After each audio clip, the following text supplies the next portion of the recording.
AM 1220 KHTS, your hometown station. You're listening to Dr. Proctor. I am T. I do this with you every Thursday, noon to 1. And what it is an opportunity for us to look over the shoulders of either the medical community, the support staff, or just into the window of different medical situations that we each have to come up against in our life at some point. If we are fortunate enough to live a long life, to live with loved ones or people we care about, medical issues are going to come up over and over again. And with the Affordable Care Act, more and more people have an opportunity to go to the doctors, to go to the hospitals. This has impacted the medical community in such a way that there are wait lists sometimes, there are long waits in waiting room, and I believe that everyone needs to be their own best advocate, not just for themselves and their health care, but for the people they care about. And the more educated we can be, the more conversations we have, I think we are better as a society. We've talked about how statistically it's shown that we are living longer, we are living healthier, more vibrant lives, but I still feel there are conversations that need to be had about issues that when it becomes time to be the advocate for someone else, or even to become a caregiver, which is what we're talking about today, there are conversations we have to have early and often. With me today, my guest is Tracy Hauser. She's a volunteer here in the Santa Clarita community. She's very involved with our senior center, and she's had the opportunity to be a caregiver in the trenches from diagnosis through the entire process from A to Z. And I brought her in today to talk a little bit about what that is to be a caregiver. So Tracy Hauser, thank you again for being my guest on the show. We talked about how once you're thrown into that position, here you are, you've been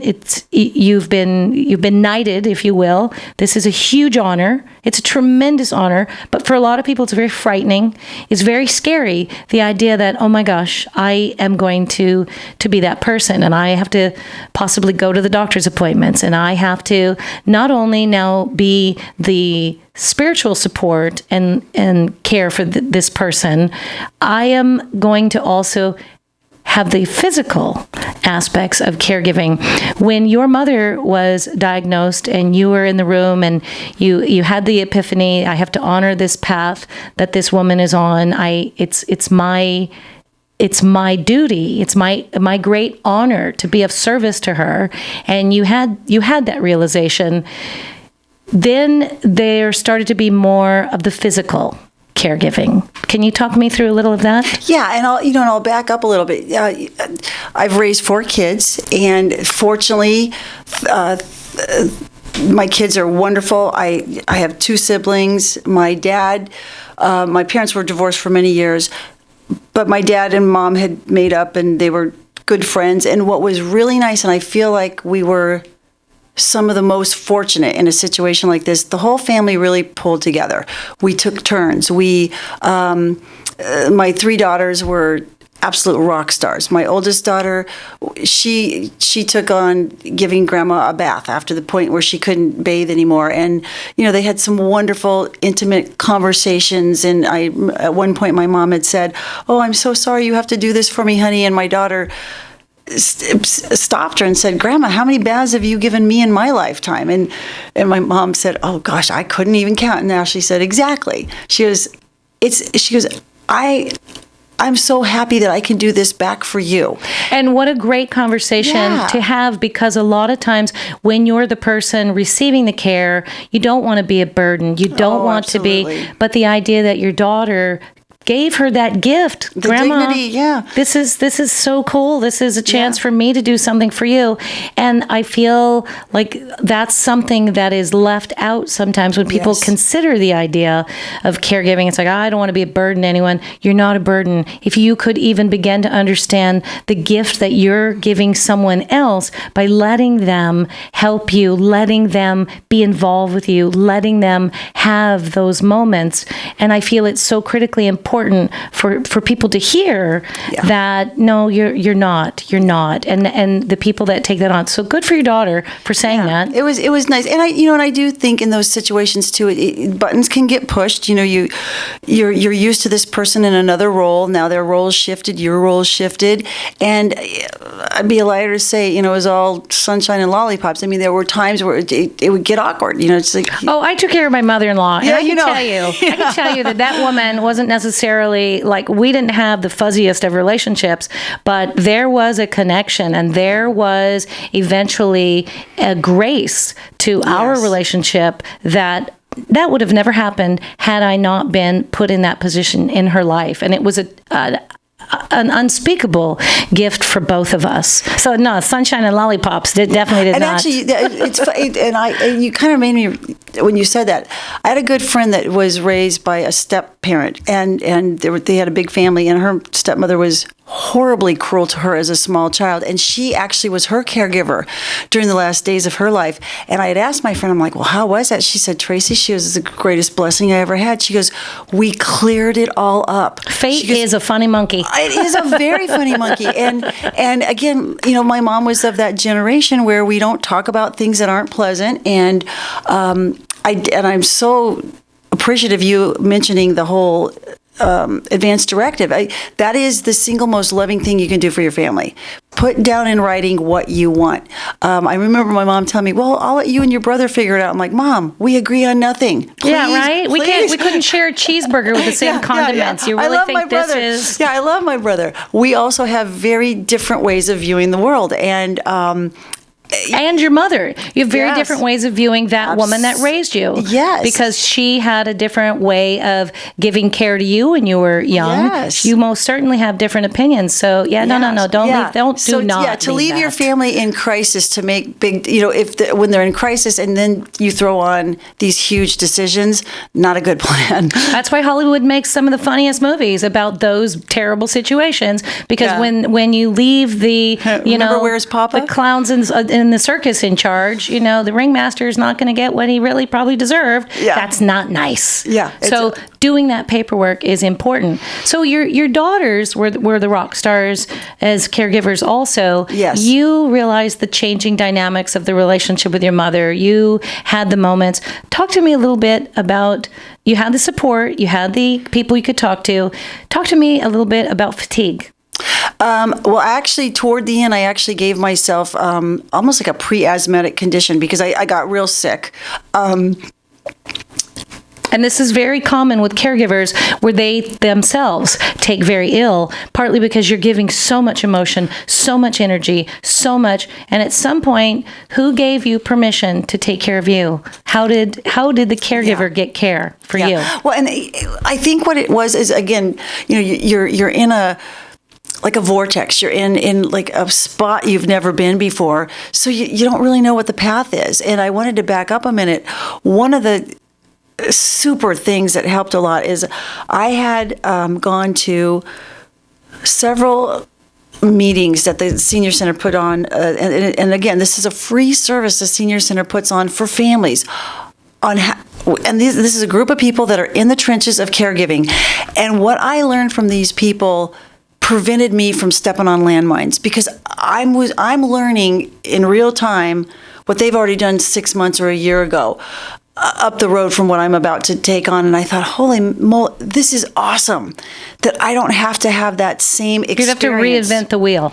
Yes, and again, learning from other people that have walked the path is it's accelerated learning. You don't have to make that mistake, and again, there's so many things that went on with it, and then also the Senior Center gives grief counseling after. So, because then you've got to put yourself back together. And again, and grief doesn't begin when someone dies. This is something else I think people sometimes lose sight of. Grief begins the day you get the diagnosis, because there are 7 levels to grief. There's anger, there's denial, there's bargaining, there's all these different layers to it. And grief doesn't always happen the day you lose someone or something. Grief is a process that begins when you begin to understand the idea even that you might lose someone or something. And when you become a caregiver, whether you like it or not, you lose a lot of yourself. You lose a lot of yourself, and you have to re-examine that too, which is where some of your anger was.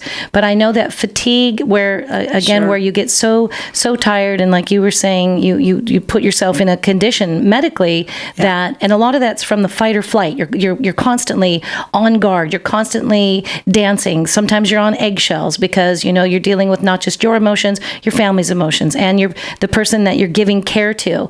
But fatigue is a huge component. At what point in your caregiving did you realize I need to recharge my batteries, and what gave you or who gave you permission to care for you too? Yeah, it's interesting you bring that up because I'm a business person too. I've been, I've had my own business for 30 years as a real estate agent. So yes, I have flexibility to that. However, I knew when the doctor, and she had phenomenal doctors, by the way, too. I absolutely love those people, and I love all the care we got at Henry Mayo, and the in the chemo lab. Those nurses, phenomenal people. When the doctor said, I don't have any more magic, and this was in January of 2014, he's like, and so we knew it was toward the end, and that's when I realized I got to step back. So I unfortunately I was involved in some volunteer work at the time, and I felt bad, but I thought I have one duty right now. And well, you have a pyramid of duties. When you're a caregiver and you're still somebody's mother and you're somebody's daughter and you're a business person and you maybe have obligations to the community, there's a pyramid that you have to figure out what is the hill, where's the top of that mountain, what do I have to attend to, and then when I have time, I'll tend to those others. You really have to prioritize, and it was even time, emotion, all of it. Yeah, and honestly, I pretty much backed off from everything. I have a fabulous team that I work with. I said, I can't think right now. I'm not even a good person to be doing anything right now. My brain has to be right here. So I gave myself permission, a couple months before she passed, to back off from everything else. And I realized I was not physically, mentally, or emotionally capable of doing all the things that I do on a regular basis. So that, I don't know if that was grace or I was just worn down. And I didn't, it wasn't until after she passed that I started trying to put myself together. I didn't, and that first year, is such a butt kicker. You don't know what day it is. Your time doesn't mean anything to you. It's like the Twilight Zone. You're just so out of touch, and I'm amazed at how many people function through that process. Did priorities and what you originally thought life was kind of get turned upside down on its absolutely. Head? Oh my God, yeah. And that's why, again, when you invited me to come talk about this, I thought I'm so grateful that I can share this, because if there's somebody out there listening right now that's going through this process, or it's so helpful to hear what it's like from somebody else. And it's not about comparing stories in any way. It's more of throwing a lifeline to somebody or shining a light on them and letting them know, look, what you're going through it isn't normal for you at this moment, but it is normal to of what this is. What the process is. What the process is. And because we are, in the West here, we don't, like you said earlier, we don't have these conversations. I call it tragic comedy. When the doctor came in and told my mom, this is it, and I was in the room with her, and he walks out and she sits up and she's like, so can you call my friends? Her friends didn't know how sick she was. So I went home and I called her friends, and it was a little weird, bittersweet. We had a little, like a reverse memorial service. So what that did is it gave me the opportunity to call her girlfriends, my friends, everybody that knew her, they got to come and talk to her before she left. They got to celebrate her. The ones that couldn't travel to see her wrote her letters or had phone calls. So in that window from January to April, we had this very sacred time. And so a lot of closure happened. I was sharing with you the other night, because my mom and I were very spiritual, and we kind of in the 70s were into the metaphysics and cool stuff. And I always thought, oh, yeah, this is great. Well, then when it's your turn to have somebody go to the other side, not so fun. So fun. Yeah, and all that, all that wonderful training didn't help so much. It still hurt like crazy. So I took an opportunity and I asked her. I said, "So, Mom, when you don't have your body and you come to visit me, from the other side, how am I going to know you?"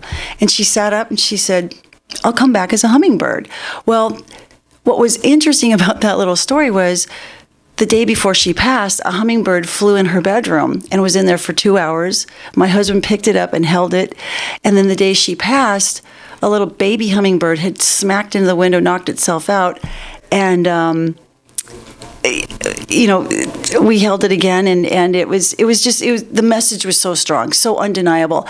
And I share that again with people that are struggling with someone that's passed over, and you feel like, where are they? I can't see them. I can't talk to them. They're not around. They are around. They'll show up in a way that you will know. And if you try to tell somebody else, you feel like you sound crazy. And I don't mind sounding crazy, because if it helps somebody and it eases their pain, they're like, yes, I know that was my husband. He did leave that for me. They do. They show up. They're never gone. They're just, I call it localized and non-localized. When you're in your body, you're localized. When you're out of your body, you're non-localized. And it's that process of us being able to adjust to our new normal with that relationship, because the relationship isn't gone. It's just transmuted itself in a way we don't know how to deal with. And when you become the caregiver to someone and you're helping them to that next place, I feel sometimes too, there's such a hole, and you don't always recover from someone passing and you weren't there, or you were, it came out of the blue, or you had no idea. That hole is so tremendous. And I've said over and over again, I've been present with a number of people I got to take care of before they passed, and it was as powerful as being present when someone's born. There was something about that. Mm-hmm. And again, as a human being, giving warmth and compassion and care to someone when they are, whatever your belief system, whether you're transitioning or you're saying goodbye, whatever that is for you, to give someone that honor, to take care of you, to be there with you, it's transformative for them too. And like you said, it still hurts. It hurts like crazy. But there is that transformation. You are forever changed. Oh, absolutely. Having given that, you found that to be true with your daughters, with you, to anyone who was there in the process of caregiving for your mom. Yeah, that whole it was great. Again, like I said, my parents had a pretty rough divorce back in the early 80s, and over time they had kind of healed that relationship. Well, toward the end of my mom's life, my dad was a rock star. He and his companion Evelyn were at the house with us and stayed. And when nobody else was, when people were in the room, my dad would split. When she was sleeping, he would be in there, and I thought, how cool to watch that come full circle. It just, Yeah, you said you weren't going to cry. I know. I got flip-flipped. I think, too, it's when what you were saying about people coming in to celebrate your mother before, when she was very ill. Yes. And there is that strange, I still don't quite understand let's not talk about it. No, don't. We don't want anyone to see us when it's important to have that. But there's also, again, for the people that you love, for them to be able to. I'm really glad you brought that say up. Those things. Well, that last week before my mom passed, I remember a couple of dear friends, and my mom, again, because my mom lived with us, she knew all the kids' friends. She knew my friends. I mean, she was very infused in our day-to-day life. And I had a real good friend that wanted to come see her, and I told my daughter, I don't think that's a good idea. Grandma's kind of in the coma thing, and I wasn't up for it. Honest to God, that was the truth of the situation. I wasn't up for it. And my daughter was awesome. She said, Mom, She was, it's not about that anymore. She was, everybody that needs to say goodbye has the right to come and say goodbye. I'm like, wow. It was a truth. Out of the mouth of grown babes. Yeah, well, that's the daughter that had the bathing, the bathing job. She was phenomenal. And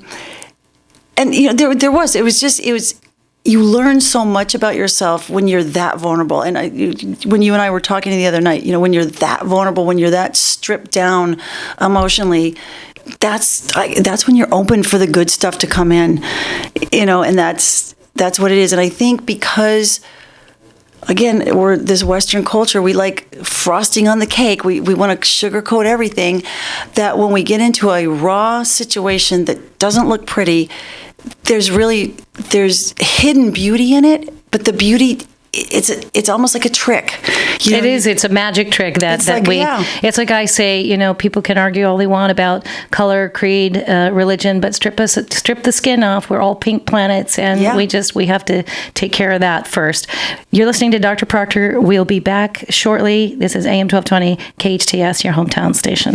AM 1220 KHTS, your hometown station. You're listening to Dr. Proctor. I am T. I do this with you every Thursday from noon to 1. Again, an opportunity to have conversations where we peek over the shoulder of the medical community, their support staff, various chances for us to have conversations we might not normally have about medicine, about healthcare, about caregiving, which is what we're talking about today. My guest is Tracy Hauser. She is a tireless volunteer here in the Santa Clarita Valley. One of her causes and one of the jewels of our community, really I believe of every community, is the senior center. And I've said before, it's more than just what I've heard people say, oh, isn't that just where, retired folks go to play backgammon? It's like, no, senior center is filled with a lot of support services that are required either before you need them or when you need them. And Tracy, we've been talking about being a caregiver, and you found that the senior center was priceless when it came to the support and the conversations and a lot of what you needed as a caregiver. And you were saying that really that was the go-to place for you when you were taking care of your mom. Yeah, it really was. And when we were talking earlier, I was super fortunate that I had a big support system in my family. And I thought, how does anybody do this without the support system? And there's unfortunately a lot of people that don't have the support system, or they have fractured families, and they're not, they may have family, but family's not there at that time.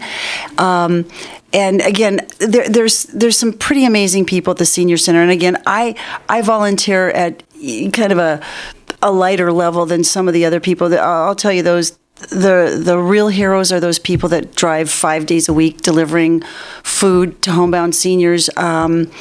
There's so many things that, if anybody's out there listening and thinks they want to get involved in the senior center, if you can give donations, that's awesome. If you want to give your time, that's awesome too.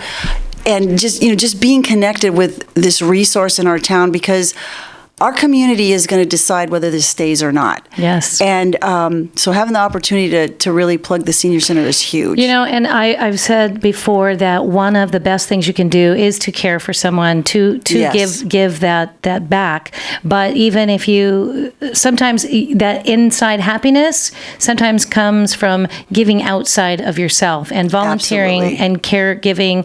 It's something that will forever transform your heart and become so critically important, not just to the person you're giving the care to, but for yourself and the people that are in your immediate world. There's nothing like it, that giving back.